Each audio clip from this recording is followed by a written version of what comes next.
മറ്റൊരാൾക്കും തിരിച്ചറിയാൻ കഴിയാത്ത വിഷാദ രോഗം അഥവാ ഫങ്ഷണൽ ഡിപ്രഷൻ. ഇതിനെ നമുക്ക് അങ്ങനെ തന്നെ പറയേണ്ടി വരും കേട്ടോ. കാരണം അത് റിയലാണ്. അവരുടെ ഉള്ളിൽ ഒരുപാട് ചിന്തകൾ കൊണ്ട് അവരുടെ എനർജി ലെവൽ ലോ ആകുന്നത് അവർക്കറിയാം. ഹോപ്പ്ലെസ്നെസ് അവരുടെ ഉള്ളിലുള്ളത് അവർക്കറിയാം. അവരൊരുപാട് വിഷാദം അനുഭവിക്കുന്നുണ്ട്, ഒരുപാട് വിഷമങ്ങൾ എൻ്റെ ഉള്ളിലുണ്ട് എന്നുള്ളത് അവർക്കറിയാം. പക്ഷെ പുറമെ ഒരു മാസ്ക് ഇട്ടതുപോലെ ജോക്സ് പറയും, കോൺവെർസേഷൻസിൽ എൻഗേജ്ഡ് ആകും.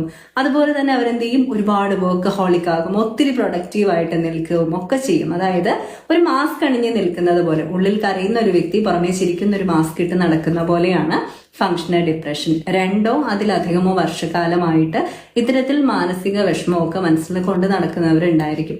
ഉള്ളിൽ കരഞ്ഞിട്ട് അല്ലെങ്കിൽ മറ്റുള്ളവരെല്ലാം ഒരുപാട് കെയർ ചെയ്തിട്ട് സ്വന്തം കാര്യങ്ങൾ കെയർ ചെയ്യാതെ പോകുന്ന ചില വ്യക്തികൾ, അവര് ഗോ ത്രൂ ചെയ്യുന്നത് ഫങ്ഷണൽ ഡിപ്രഷൻ എന്ന് പറയുന്ന ഒരു സ്റ്റേറ്റിലൂടെയാണ്. പുറമെ നിൽക്കുന്നവർ കാണുന്നത് അവരൊത്തിരി പ്രൊഡക്റ്റീവാണ്, തളരുവോളം അവർ പണിയെടുക്കുന്നുണ്ട്, മറ്റുള്ളവരെല്ലാം നോക്കുന്നുണ്ട്. ആർക്കും അത് മനസ്സിലാക്കാൻ പറ്റില്ല. അവരുടെ ഉള്ളിൽ ഒരു ഡിപ്രഷൻ ഉണ്ട്, പക്ഷെ അത് റിയൽ ആണ്. Functional depression is real. പക്ഷെ അത് കുറേ അധികം കാലം പോയാൽ പെർസിസ്റ്റന്റ് ഡിപ്രഷൻ ഡിസോർഡർ പാറ്റേണിലേക്ക് ആകാനുള്ള സാധ്യതയൊക്കെ ഉണ്ട്. അതുകൊണ്ട് തന്നെ നിങ്ങളുടെ ചിന്തകളെ, നിങ്ങൾ അനുഭവിക്കുന്ന ആ ഒരു ഇമോഷൻസിനെ അധിക നാൾ സപ്രസ് ചെയ്യരുത്.